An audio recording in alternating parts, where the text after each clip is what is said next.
thrifting ain't easy, unless you're watching me.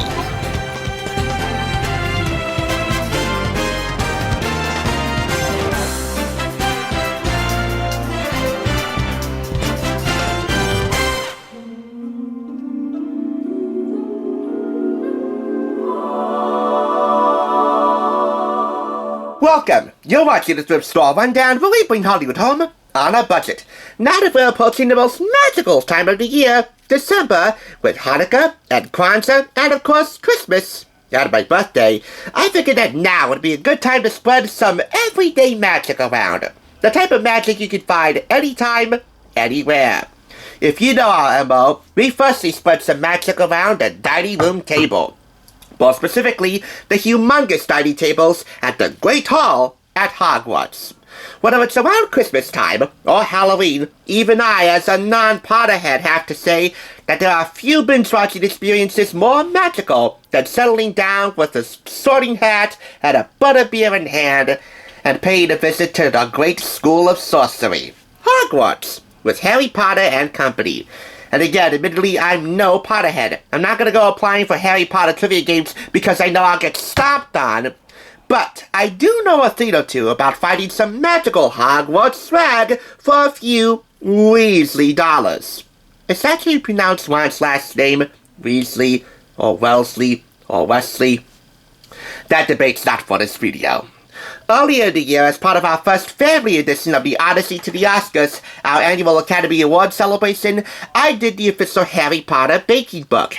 Now it's time to take our Great Hall dining experience to the next level with the official Harry Potter Cookbook, featuring 40+ recipes inspired by the films.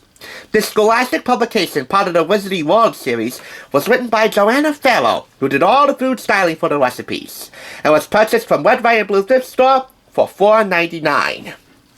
There are 4 food chapters: snacks, meals, desserts and treats in one chapter, and drinks.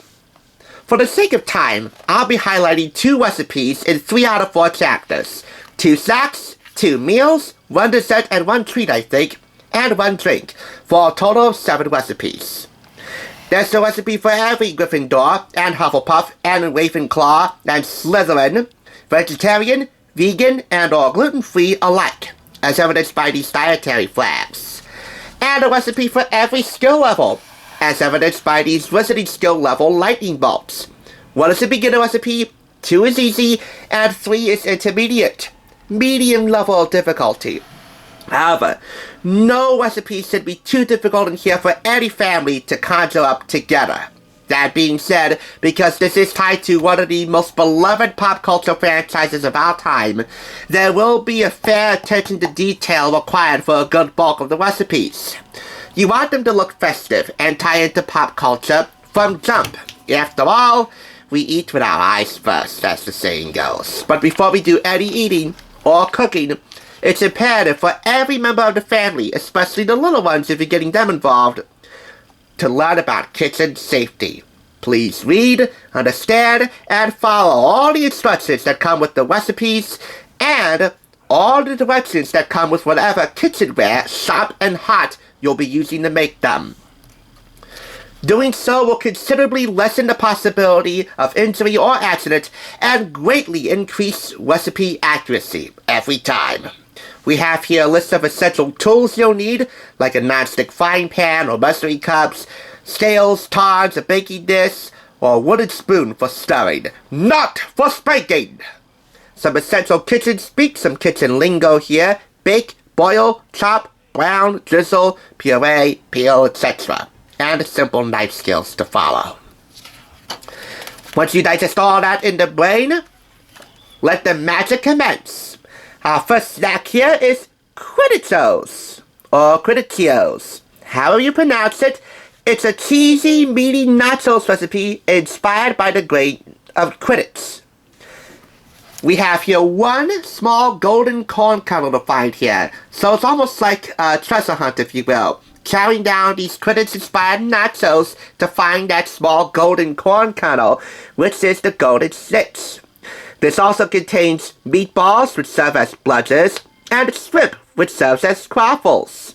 It'll serve 4 and take you a total of 45 minutes to conjure up. Not only do you get some real deliciously magical recipes in here, but we get a little DIY project as well, creating these Quidditch goalposts. As Joanna says, they'll look amazing when you serve this. Next up is the Goblet of Fire Chili Dip, which will serve for and take you a total of 30 minutes to conjure up.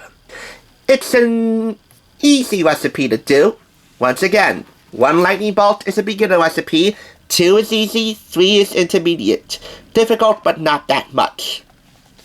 Certain recipes will highlight special equipment you might need in case you have to get a little crafty with some of these recipes, which again is a requirement. They're all tied into Harry Potter.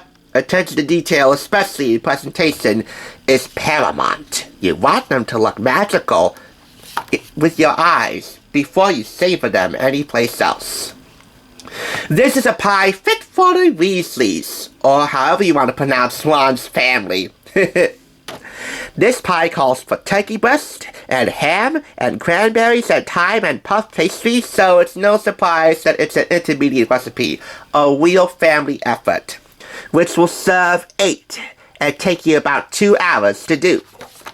Next is the start-of-time platter, laid out on an entire pizza crust with requisite sauce and mozzarella cheese. We have here a random smorgasbord of kid-friendly favorites.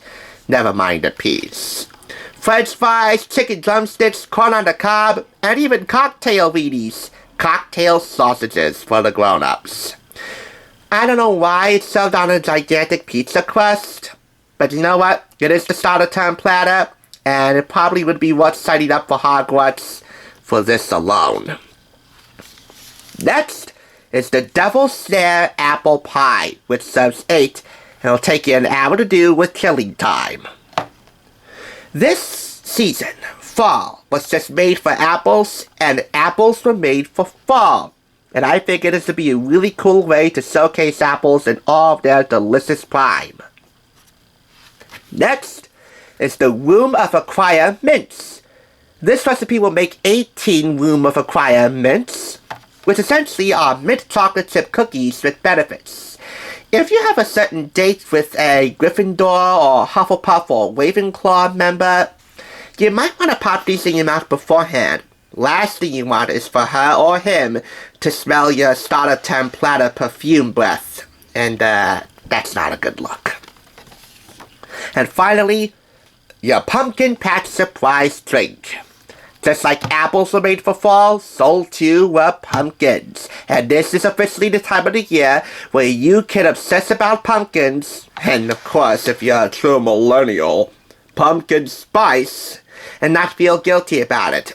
And you'll get more than your fair share of pumpkin spice and real pumpkin blended in this Pumpkin Patch Surprise Drink. But not only that. Throughout the whole darn book, you'll get top tips on design, ingredient alterations if you can't find some main ingredients that certain recipes call for. You get Harry Potter behind-the-scenes trivia and quotes, quips, and quibbles from the Hogwarts elite. And stills from the films.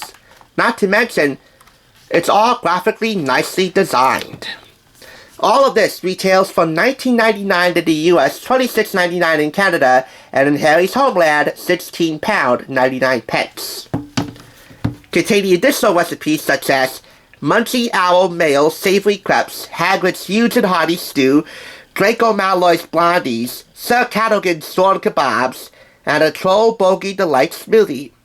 Plus tons of cookie tips and advice for the youngest aspiring chefs and Harry Potter fans. If you haven't seen my review of the complete Harry Potter baking book, that will be linked downstairs. But in the meantime, oh man, this will keep a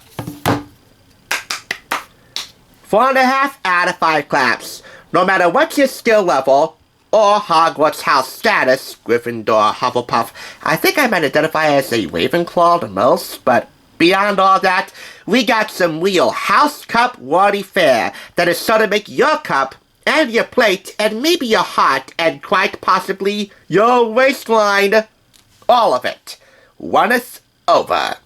That's the official Harry Potter cookbook. let me show you what's on tap for Tuesday. Gunther, the martyr, if you will, for the lost cause of every secret Friends fan out there of the male variety who long for Rachel but can never have her. Guys, it's Steven from Farrow.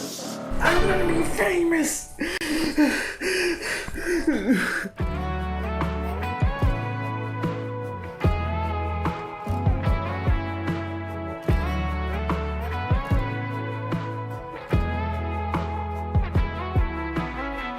Never thought I'd call somewhere so far away from home.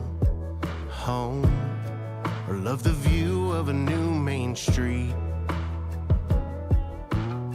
Like people do, I pulled up roots. Truth is, I didn't know if they could grow with different dirt underneath my feet. But you put the spark in the front porch light. You put the buzz in a Friday night. You put the stay here with you, maybe add a few too. The population sign. You put sparkle in the stars. You put the true in my true heart. You put the peace in this piece of ground. You put the home in hometown. You put the home in hometown.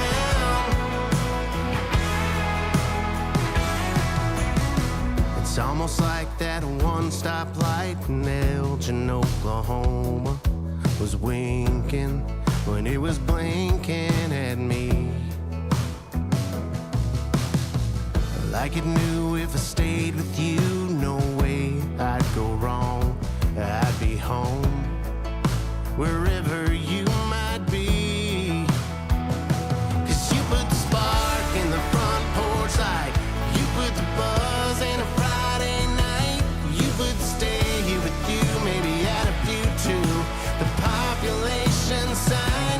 You put sparkle in the stars. You put the true in my true heart. You put the peace in this piece of ground. You put the home in hometown. Thanks for tuning in. Just so you know, there's no limit to bringing Hollywood home on a budget. Please go ahead and check out another awesome review like this one by clicking here, and make sure you subscribe by clicking here. Until next time, I'll catch you, as I always do, on the flip side.